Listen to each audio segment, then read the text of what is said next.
자, 그러면 사람의 유전에 상염색체 유전 안에 단일인자 유전에 대해서 해보도록 하겠습니다. 단일인자 유전은 한 쌍의 대립 유전자가 하나의 유전 형질을 발현해 관여하는 경우고, 여기 있는 얘가 대표적인 예가 될 수 있는데요. 우리는 미맹을 꼭 기억했으면 좋겠습니다. 미맹은 정상이 우성이고 미맹이 열성인데요. PTC 용액, 무슨 용액? PTC 용액에 의해 용액 쓴맛을 느끼는 사람은 정상, 쓴맛을 느끼지 못하는 사람을 미맹이라고 합니다. 그래서 사람들이 야, 너 미맹이냐라고 놀릴 때 일반 음식을 느끼지 못한다는 건 미맹이 아니에요.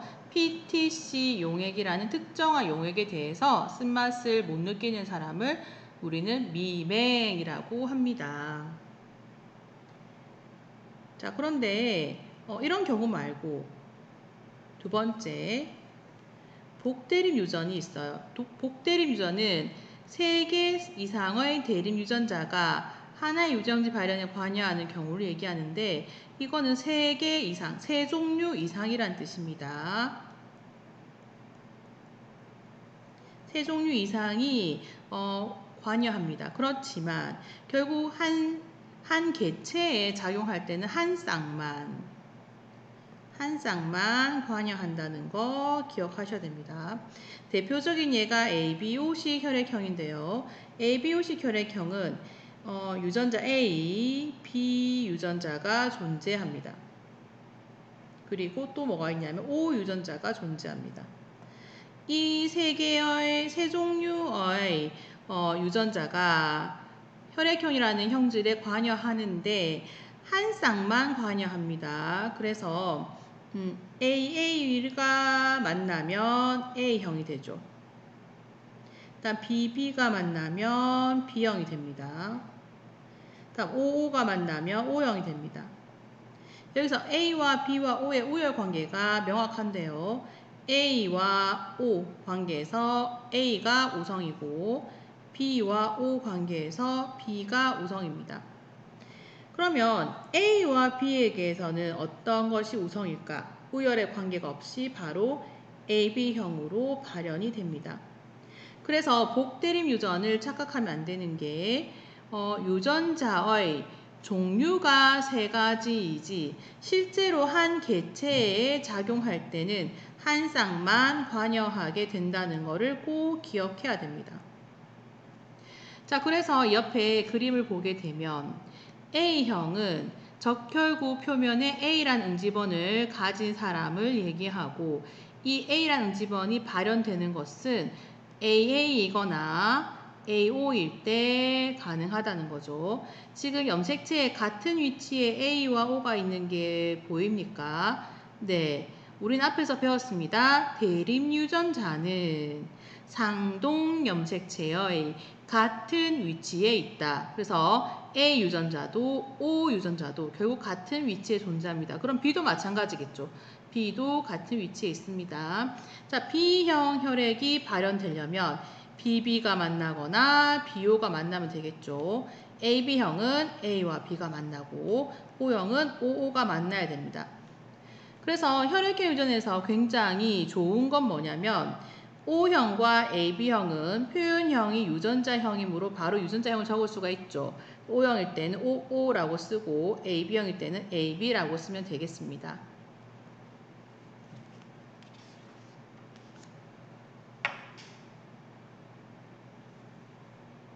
자, 그러면 다음 페이지로 넘어가 볼까요? 책은 200페이지입니다. 자, 이번에는 다인자 유전이에요. 다인자 유전. 자, 다인자 유전이란 한 가지 형질에 대해서 2쌍 이상의 대립 유전자가 누적적으로 영향을 미치는 유전 현상을 다인자 유전이라고 합니다.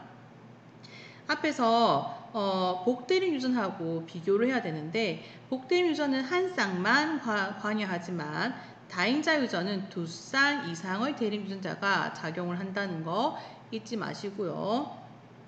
그 다음에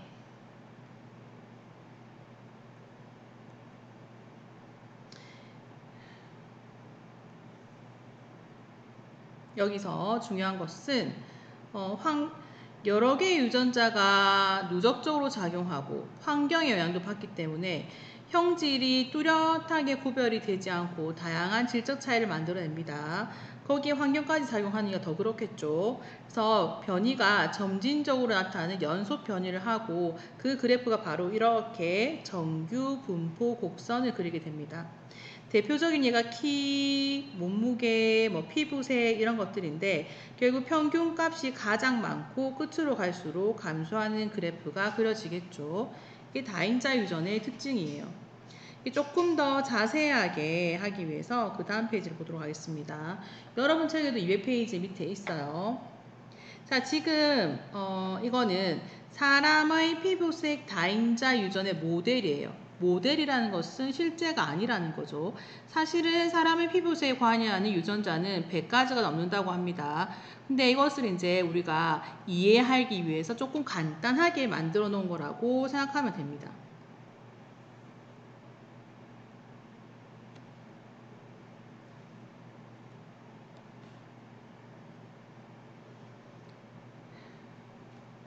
자, 여기서 중요한 것은 봅시다.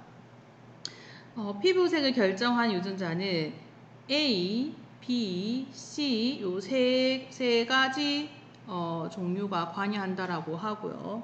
책에 보면은 어떻게 나와 있냐면은 사람의 피부색이 독립적으로 유전되는 세 쌍의 대립 유전자 라지 A와 스몰 a, 라지 B와 스몰 b, 라지 C와 스몰 c에서 결정된다고 가정하자라고 되어 있죠. 그리고 대립 유전자 라지 A, 라지 B, 라지 C가 많을수록 피부색이 짙어지고 스몰 a, 스몰 b, 스몰 c가 많을수록 피부색이 옅어진다라고 가정을 합니다. 그리고 피부색은 유전자의 종류에 관계없이 피부색을 짙게 만드는 대립 유전자의 수에 따라 달라진다라고 되어 있고요. 그래서 우리가 우성으로 표현하는 라지 A, 라지 B, 라지 C의 개수가 많을수록 피부가 진하다라고 설명을 할 수가 있네요. 그 다음 이것들은 다 서로 다른 염색체에 있다라고 가정을 합니다. 자, 그래서 이제 부모대를 볼게요. 부모대에서 한 사람은 매우 하얀색 피부를 가진 사람과 한 사람 매우 검은색 피부를 가진 사람이 두 사람이 결혼을 했습니다. 그러면 여기서 만들어질 수 있는 생리세포의 종류가 부모대에서 스몰 A, 스몰 B, 스몰 C밖에 안 만들어지죠. 그리고 여기는 라지 A, 라지 B, 라지 C밖에 안 만들어지죠.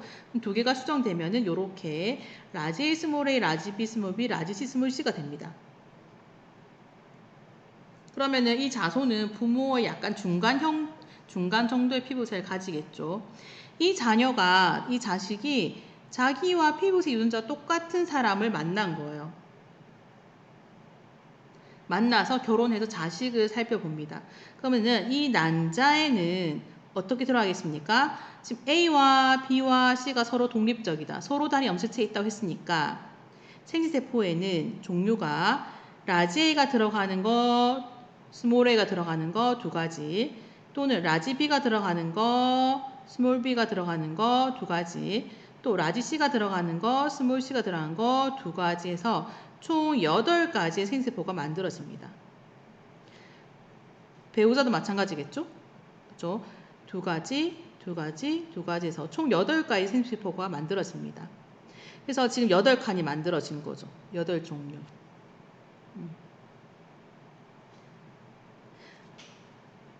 근데 여기서 중요한 것은 문자가 어떤 문자인지는 상관이 없이 우성인 글자의 개수가 중요하다 그랬죠. 그렇죠? 그래서 이거는 지금 라지 A, 라지 B, 라지 C를 의미할 것이고 이거는 스몰 a, 스몰 b, 스몰 c를 의미할 겁니다. 그래서 이렇게 해서 수정이 되게 되면 이렇게 64칸이 완성이 됩니다. 이 64칸을 그래프로 표현하게 되면 이렇게 정규 분포 곡선 나타나게 되는 거죠. 그래서 다인자 유전은 이렇게 정규 분포 곡선을 그리게 됩니다. 그러면 이런 경우에 자손에게 나타나는 표현형의